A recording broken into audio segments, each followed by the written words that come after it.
Assalamualaikum warahmatullahi wabarakatuh. Alhamdulillahirabbil alamin.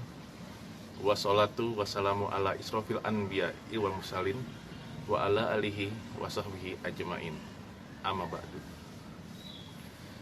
Puji beserta syukur mari kita panjatkan kepada Allah Subhanahu wa taala yang telah memberikan beribu-ribu nikmat sehingga dengan izin Allah kita bisa berkumpul dalam kultum Ramadan kali ini.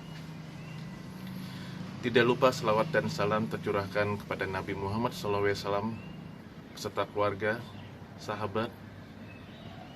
Semoga kita semua mendapatkan syafaatnya dan mendapatkan petunjuk hingga hari kiamat kelak. Anak-anakku muslimin wal muslimat yang dimuliakan Allah, kali ini saya akan membawakan sebuah kisah riwayat hidup. Tidak seperti biasa, bukan riwayat hidup dari Ismail Marzuki ataupun dari W.R. Supratman, tetapi saya akan membawakan sebuah kisah yang sakitnya membuat para sahabat iri. Siapakah dia? Dialah Abdullah Zul Bijadain. Usai sholat subuh, Rasulullah biasa menyalami para sahabatnya, dan pagi itu ada wajah baru di Masjid Nabawi. "Engkau siapa?" tanya Rasulullah kepada laki-laki yang mengenakan pakaian kasar dan sangat sederhana. Sarung dan bajunya tampak terbuat dari kain yang sama, warnanya juga tak berbeda. Laki-laki itu kemudian mengisahkan perjalanannya. "Namaku Abdul Uzza. Aku hidup bersama pamanku di Muzaniyah. Cukup lama aku merahasiakan keislamanku. Hingga kemarin ketika pamanku mengetahui ia mengusirku, ia meminta kembali seluruh pemberiannya. Bahkan baju yang aku kenakan, aku serahkan. Aku serahkan baju saat itu juga. Lalu aku pulang ke ibuku dan ia memotong kain kasar ini menjadi dua. Satu untuk sarungku dan satu untuk baju. Kalau begitu, namamu adalah Abdullah Zul Bijadain, hamba Allah yang mengenakan dua kain kasar." Hari berganti hari, waktu berjalan cepat hingga tahun pun berganti. Abdullah Zul Bijadain senantiasa bersemangat mengamalkan dan memperjuangkan Islam. Keterbatasan tak menghalanginya untuk bersama Rasulullah. Bersama beberapa sahabat lain, ia menjadi ahlus sufah, tinggal di Masjid Nabawi karena tak punya rumah. Namun justru dengan cara itulah Abdullah Zul Bijadain lebih dekat kepada Rasulullah dan memiliki lebih banyak waktu, kesempatan untuk belajar kepada beliau tentang agama ini. Keterbatasan ekonomi juga tak menyurutkan semangat jihad Abdullah Zul Bijadain. Dalam setiap kesempatan jihad, ia menginginkan syahid fi sabilillah. Syahid di jalan Allah adalah cita-cita tertingginya. Persis slogan para mujahidin, "As-syahid fisabilillah asma amanina." Menjelang perang Tabuk pada tahun ke-9 Hijriah, ia meminta doa Rasulullah, "Ya Rasulullah, doakan aku terbunuh pada perang ini hingga memperoleh mati syahid." "Tidak, engkau tidak terbunuh. Tetapi jika engkau sakit demam, lantas wafat, engkau mati syahid," jawab sang Rasul waktu itu. Dan benar, perang Tabuk dibenarkan tanpa pertempuran. Abdullah Zul Bijadain tidak terbunuh. Namun ketika hendak kembali ke Madinah, Abdullah Zul Bijadain demam. Hingga suatu malam, Abdullah bin Mas'ud mendengar ada suara orang menggali tanah. Terlihat cahaya di tempat yang agak jauh dari kemahnya. Abdullah bin Mas'ud lantas pergi ke sana untuk melihat apa yang gerangan terjadi.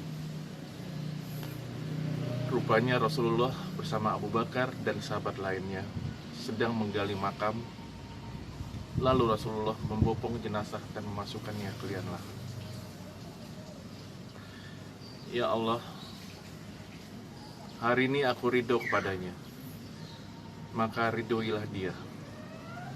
Doa istimewa itu keluar dari lisan Rasulullah ketika memakamkan Abdullah Zulbijadain. Kisah Abdullah Zulbijadain setidaknya membuat 3 ibrah untuk kita. Pertama, iman harga mati.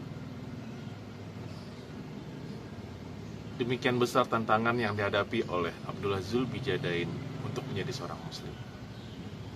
Pamannya yang selama ini bersamanya justru menjadi penentang dan meminta seluruh pemberian jika ia masuk Islam. Bahkan pakaian yang ia kenakan pun diminta. Namun itu tak menyurutkan Abdullah Zulbijadain. Iman adalah harga mati yang tak boleh ditukar dan dihalangi dengan dunia sebesar apapun. Mungkin ujian yang kita hadapi tak seberat mereka. Namun apapun ujian itu, iman tak boleh goyah. Jangan sampai mati, kecuali dalam kondisi Islam. Wahai orang-orang beriman, bertakwalah kepada Allah dengan sebenar-benarnya takwa, dan janganlah kamu mati kecuali dalam kondisi muslim. Quran Surat Ali Imran ayat 102. Yang kedua, keterbatasan tidak menghalangi perjuangan. Abdullah Zulbijadain memiliki banyak keterbatasan. Ia tidak punya rumah, bahkan pakaian hanya kain kasar yang dipotong menjadi sarung dan baju. Namun itu tidak menghalanginya dari perjuangan, tidak menghalanginya dari beramal terbaik untuk Islam. Keterbatasan tidak menghalangi para sahabat dari perjuangan. Seharusnya juga tidak menghalangi kita, justru dengan berjuang, dengan menolong agama Allah, Allah akan memberi pertolongan kepada kita. Hai orang-orang yang beriman, jika kalian menolong agama Allah, niscaya Allah akan menolong kalian dan meneguhkan kedudukan kalian. Quran Surat Muhammad ayat 7. Dan yang ketiga adalah orientasi akhirat. Para sahabat menjadikan akhirat sebagai orientasi tertinggi. Cita-citanya adalah cita-cita akhirat. Itu yang dimiliki Abdullah Zulbijadain, sehingga bergegas menyambut seruan jihad. Itu yang membuat meminta Rasulullah mendoakan agar ia syahid. Demikian pula Abdullah bin Mas'ud iri kepada Abdullah Zulbijadain karena ia mendapatkan ridho Rasulullah dan didoakan mendapatkan ridho Allah yang pastinya diridhoinya. Abdullah bin Mas'ud tidak pernah iri dalam masalah duniawi, namun ia iri dalam kemuliaan akhirat seperti ini. Demikian kultum yang dapat saya sampaikan pada kesempatan ini. Semoga dapat bermanfaat bagi kita semua dan dapat kita aplikasikan dalam kehidupan sehari-hari. Lebih dan kurangnya mohon dimaafkan.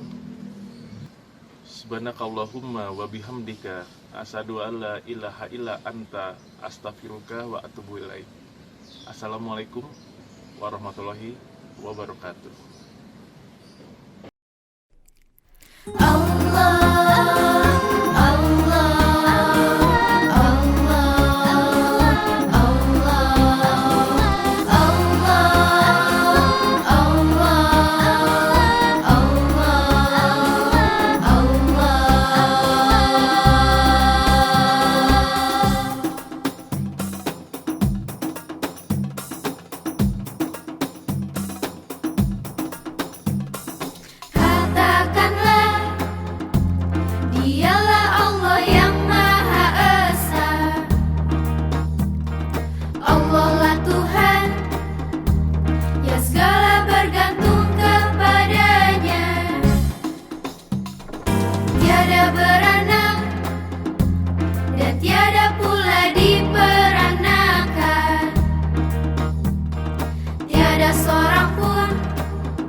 tetapkanlah iman kami, agar kami tetap menyembah hanya padamu. Ya Allah, janganlah Kau jadikan hati kami condong kepada kesesatan. Tetapkanlah hati kami di atas agama-Mu. Ya Allah, kami berlindung kepadamu dari terpeleset dari landasan yang benar setelah mendapat hidayah. Ya Allah, tuntunlah kami dalam mengingat-Mu, bersyukur kepadamu, dan memperbaiki ibadah kami. Hanya